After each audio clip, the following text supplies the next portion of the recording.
Welcome to TransformNation. This is a podcast where we're going to be talking about health and wellness, and I'm Coach Omar from GoStrong Triathlon team, and this is Dr. Caren from Transform Medical Center. So today we're going to be talking about Dr. Caren's career and her journey, and how sports psychology works in athletes. Well, I don't know. Why don't we get started? Dr. Caren, how long have you been here in the UAE? I've been in Dubai now for 3.5 years. Before that, I was in Germany, worked in the UK, worked in the US, and I've also worked in Ghana. Did a bit of work in India as well. And how have you found that you can actually affect a person using sports psychology? Like, how does sports psychology actually affect the performance of an athlete?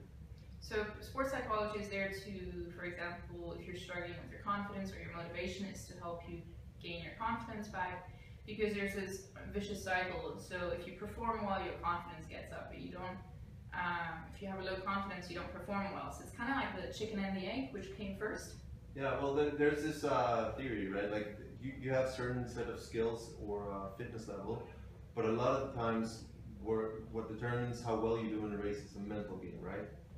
Can you explain how that works? So I was at a conference the other week in Abu Dhabi. It's a women's sports conference, and Kelly Holmes was talking about her success. So she got 2 gold medals, and for years and years she's been training, pushing herself to her maximum, doing everything. And then she was injured a long time as well. And then one of the people in the audience asked, what was the difference? What made you get these 2 medals this time around? Because it was all up here. It's just, having that mental edge, being able to stay calm when there's a lot of pressure, when the huge audience around you. Some people can use that to their benefit, and some people crumble under the audience or the pressure, being in the media, being at the Olympics. So it's just learning how to stay calm in the moment of hype.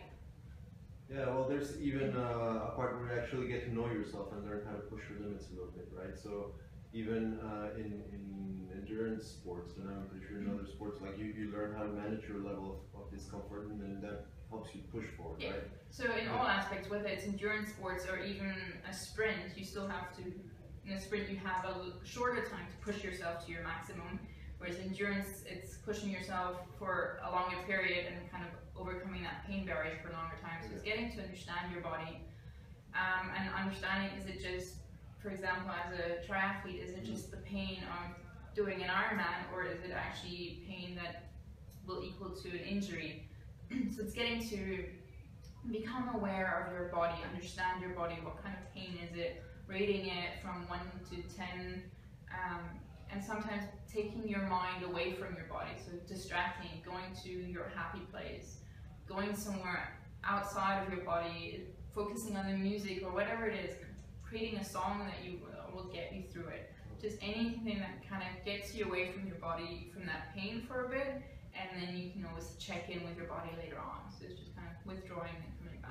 Okay. And how do you help an athlete get to that level? Is it like working out? Do you do some repetitions on something, or is there a technique? Do you hypnotize people? How do you get athletes to actually perform? So I don't use hypnosis. Other sports psychologists do. Right. There are different things. So what I like to do is get my athletes to keep a journal. Just find out what emotions help them, what kind of things they do to get through short periods of struggle, so we can then build on it using self-talk. So getting them to have certain mantras that will get them through it. Goal setting. So one of the key things is trying to remember why they started the sport. What was it about the sport that got them going, that got them out that door in the first place? Because sometimes that usually is an internal motivation, and that is the strongest motivation that will keep you going. So I was trying to figure out, when things get tough, what is it that got you started? What's that main motivation that will keep you going through the tough times? Okay.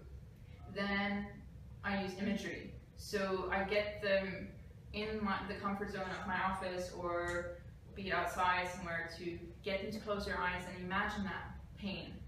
Imagine feeling that and how they would like to react and how they would like to get through it. Okay. So is there such a thing as like if I'm having a tough time at a race, I go to a happy place and then that helps me? How does it work? Like, So do I disconnect, or does it make it more tolerable, or do I have to concentrate on the pain? How does this work with the? So it doesn't work that you on race day you just go to your happy place. You have to train. So it's like learning a new skill, like learning how to run again and working on your running technique. It takes practice. It's not like you're going to do this once and then on the day, race day it's going to work. No, it takes time. You need to work on it. And then, so it depends on person to person what technique we will be using on race day to get you through pain. Okay. So is it somewhere where you need to disconnect? Like I said, go to your happy place, and again, your happy place is totally up to you what it is. It can be being at the beach, it can be remembering a time when you did really well in a race, it could be something else.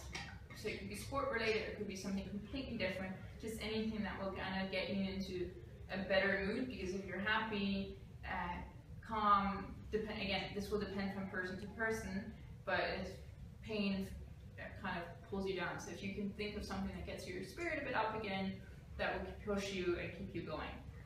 So yeah, it really depends from person to person. If you need a self-talk, you need your happy place, or whatever it is that we find out together. And you've worked with both professional athletes and amateur athletes, right? Like you're a sports psychologist is not just for the top athletes, right? It will actually help you if you're either starting, want to start, or want to improve your say marathon time from like 4 hours to maybe 3.5. Stuff, right? Like it can help you at any level, yes. Right? So like, what's the main difference that you found between pro athletes and regular age groupers or like beginners? Like what's the main obstacle that each faces? So everyone has their own obstacles, depending on no matter what level they're at. But for the beginners, like every year, New Year's, we set New Year's resolutions, and the majority of us said, just kind of get up in the morning, go, I want to lose weight, or I'm going to go to the gym. They don't set those specific goals. So we have in sports psychology what we call smarter goals. Okay. So that your goal needs to be specific. It needs to be measurable. So for example, if you want to lose weight, do you want to get into your favorite dress that you wore 2 years ago? Or is it a certain weight that you want to reach? So something that you can measure, and then also saying by when you want to reach that. But again, it has to be realistic. So if you weigh 100 kg and you want to go down to 50 in a month, that's not realistic, it's not healthy. So going, okay, I want to lose X amount of weight, let's see, how much should I lose per month for it to stay healthy and for you to stick with it. So you also write down your goals so that you have a reminder because of where you're at, but also where you started off. Because you will have ups and downs. It's life. It's not going to be a smooth road to you losing weight. You're going to have your ups and downs. You're going to have your cravings. There's going to be days where you plan to go to the gym, but something happened and you weren't able to. So, having these goals and setting goals every day of what you want to do each day. And again, it's not just the physical aspects. It's not just going to the gym, but it's looking at your sleep. It's looking at your nutrition. It's kind of taking the whole of you into account. So all these you write down, so you have a little bit of a reminder of what to do. So you'd say that for a regular, office athlete, what's good to do to actually help you improve your performance is to have an anchor and just like know where to work towards, right? Because like you say, like I want to lose weight. Well, why?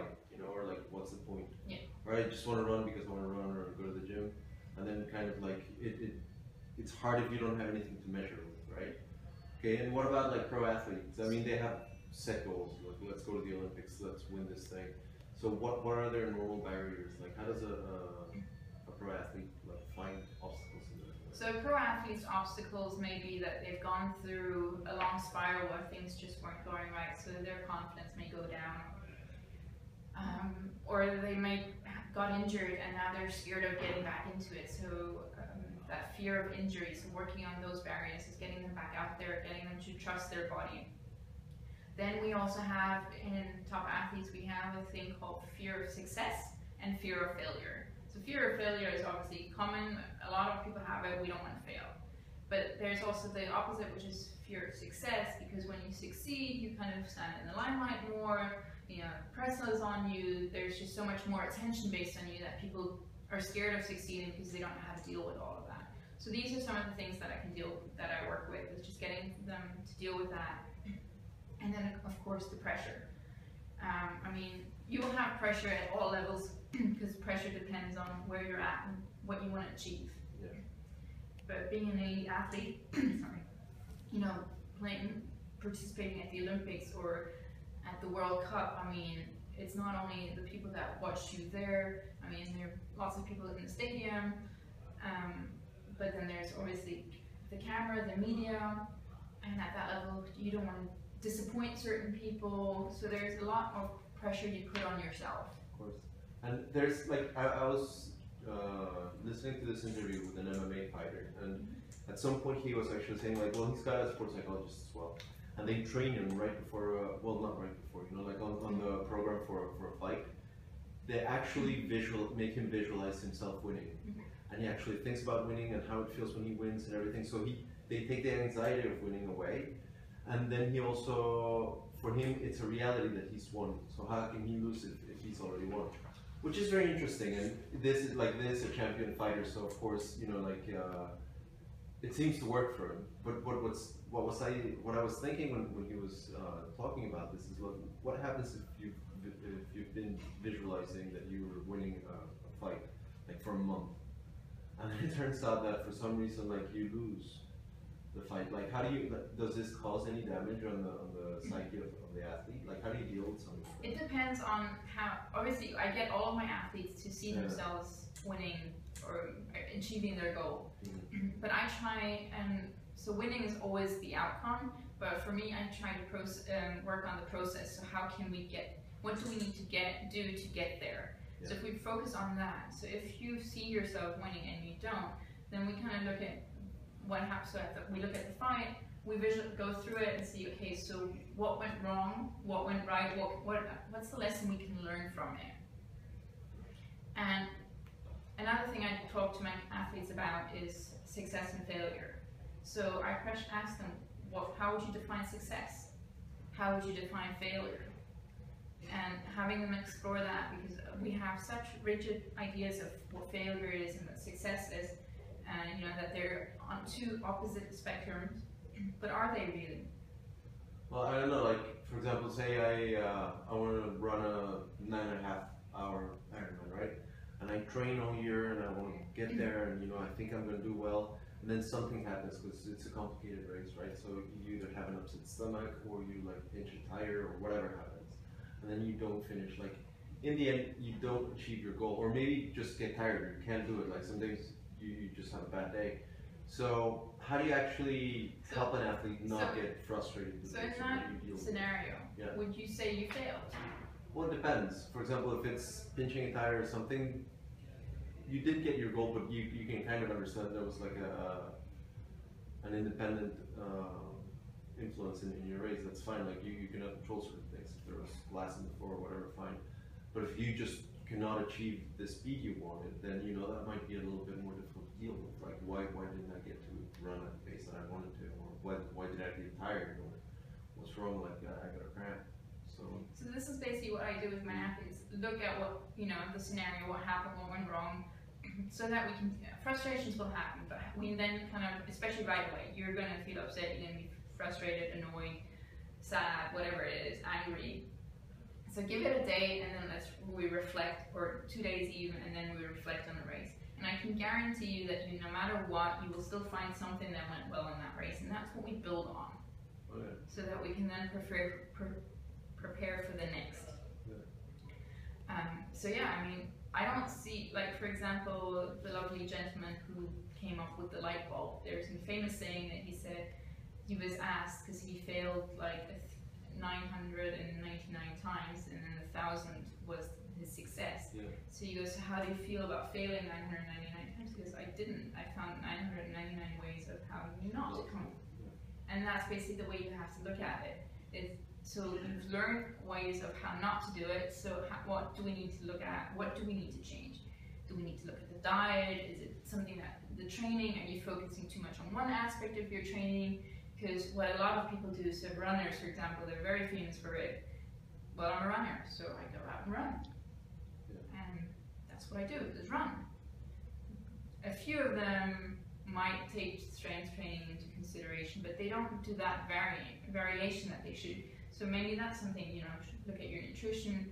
Is there anything else you can do instead of just going out for a run? What other aspects of training can you do? Of course. Okay, I understand. Like, well, now, for example, in the case of pro athletes, sports psychology, I imagine, like impacts whatever they do, but their job is to train. So of course it all reflects on that. But what about like a normal athlete, like a regular person who likes to run every once in a while?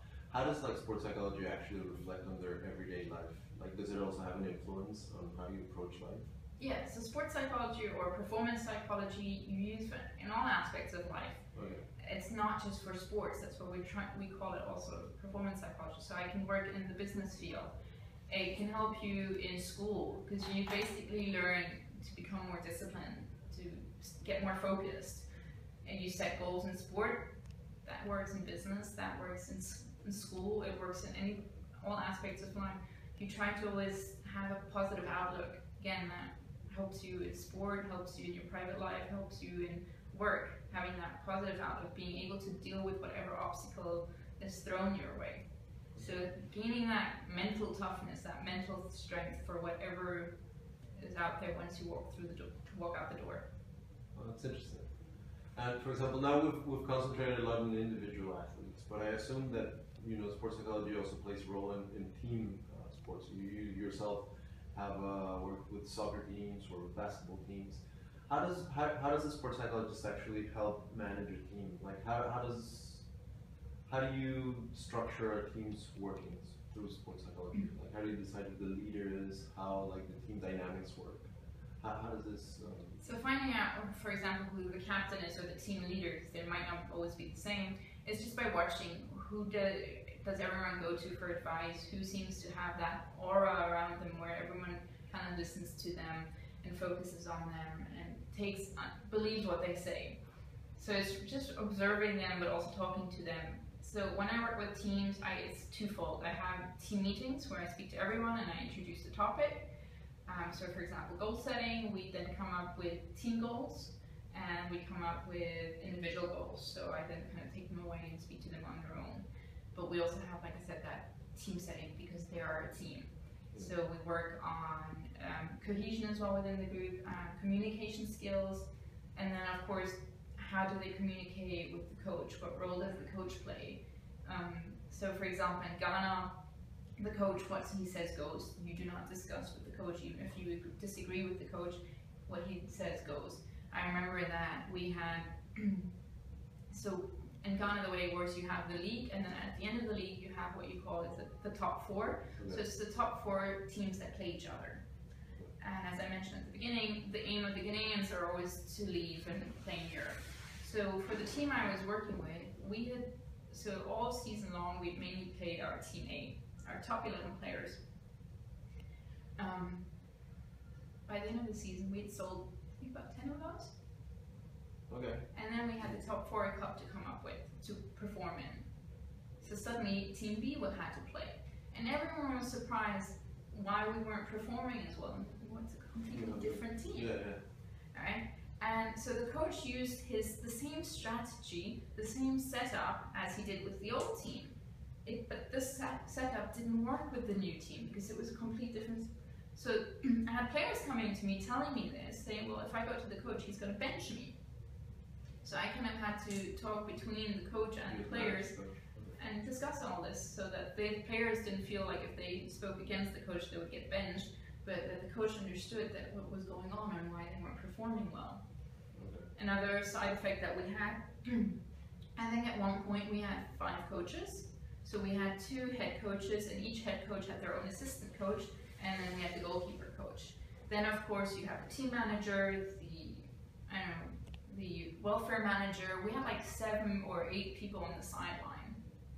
Every one of them, as we all know, we're all fans of the sport, our fans kind of are a bit further though, so they can tell you what you're doing and you can't hear it, but on the bench you have 7 or 8 people yelling at different players. So it's 7 or 8 different instructions to this one poor kid, and he's going, what do I do? So how do you fix something like that? So you basically talk to the coaches and say, okay, well, you're the head coach, so you're the one that speaks. If you have anyone else, you talk to one of the assistant coaches. Okay. And when it comes to the players, and go, okay, you have 7, 8 people yelling at you, screaming instructions. You know who your head coach is, so listen to him, or play what you're in the game in the end. Is you see things better because you're playing it. So go with what you feel. In a sense, you'd say that it just all depends. You know, you have to be flexible, and then you can help out with performance. And you know, what other positive effects have you found that you know, your athletes find after they get treatment with you? I mean, of course, there's performance, but what about like their lifestyle? Do they find like any positive reinforcement, maybe with relationships, with work, anything like this? So yeah, a lot of them take whatever they learn here into school, for example. They are able to not do everything last minute. There's a lot of the kids nowadays, they kind of wait till the last minute to do their homework. They kind of suddenly go, oh, you know, we start a little earlier, so that stress of preparing for the exams or getting the homework done, I can help with that. I also, confidence is another big issue. So one of the kid that I worked with, she used to have a stutter when she got really nervous. Yeah. So I'm not a speech therapist. A stutter, that's not my aspect to work with. But for me, it was just helping her gain that confidence that she needed. So, you know, just getting her to be more confident. She was an actor and a dancer, and this was what she's always wanted to do. And I remember her mom emailing me a couple of weeks later, or actually a couple of months later, saying, Caren, you won't imagine what just happened. So her daughter had been in the drama class, and the teacher had asked them for one of the guys to volunteer to be the mother, and no one wanted to be the mother, and everyone wanted to be all the other characters but that. And she had remembered that I had told her to sometimes get out of your comfort zone, because that's how we grow. So I kind of popped into her head, and she remembered that, and then she volunteered to be the mother, and everyone loved her performance. Okay. Well, So, that's incredible. And for example, in that sense, you've also dealt with young athletes. Mm-hmm. How do you deal with parents there? Like, do you have sessions with parents and athletes, or is it just Yes. by themselves? No, so my first session, depending on how young the athletes are, my first session is always with both. So I kind of get to meet the parents and see how much of an influence they have, or you know, what their aspect is. Is it the kid following their own dream, or is the kid following the parents' dreams and goals? Then, you know, so it's kind of having a session at the beginning just to meet everyone, and then later on, if I realize that the parent might be one of the obstacles on my way to helping the athlete achieve, then I would have a session with just the parents, or I embrace me. So, like, you've been all around, and essentially what you've been doing is studying a lot of how psychology works differently in different cultures, right? So yeah, looking at how psychology or certain aspects of psychology is influenced by culture, or how we as people are influenced by culture. Yeah, like your thesis is on what other factors are there other than just motivation or mood, right? Did you find anything? So my PhD thesis was on emotional intelligence, and I compared a wheelchair basketball group from the UK, firstly to the norm, to the normal population in the UK, and there were no differences. So therefore that allowed me to then compare the wheelchair basketball team to a team in Ghana, which was a football team. Okay. And I found certain cultural differences between the two groups. So you said culture does actually pose an influence in different athletic performance, yeah? Not only athletic performance, in life as well. I mean, culture is, so language is culture, and culture therefore is language. So a lot of our body languages can change slightly, or the way we express certain emotions will change slightly from the different cultures we're from. And then if you're, for example, like myself, I'm German, but I grew up in Ghana and Tanzania. So I'm what we call a third culture kid. So, especially, you'll find a lot of third culture kids here in Dubai as well, because I mean, they're from all over, and a lot of them grow up here, or there's mixed nationalities. So it's even harder to understand where they're from, because you have to take their home culture and their Dubai culture into perspective when you work with them, trying to understand how they view life, how they interpret certain situations when it comes to sport, what motivates them. Because, for example, in Ghana, the main motivation was to play for abroad. So a lot of my players would put a lot of effort into it to motivate themselves, because their main goal was to play in Europe. To get out of the country. Yeah, to get out of the country, because obviously you make more money abroad. Of course. But on the same side, it was for them a national pride to be able to represent their country. So one of their goals was to get out, but another long-term goal was always to play for the national team, for the Black Stars.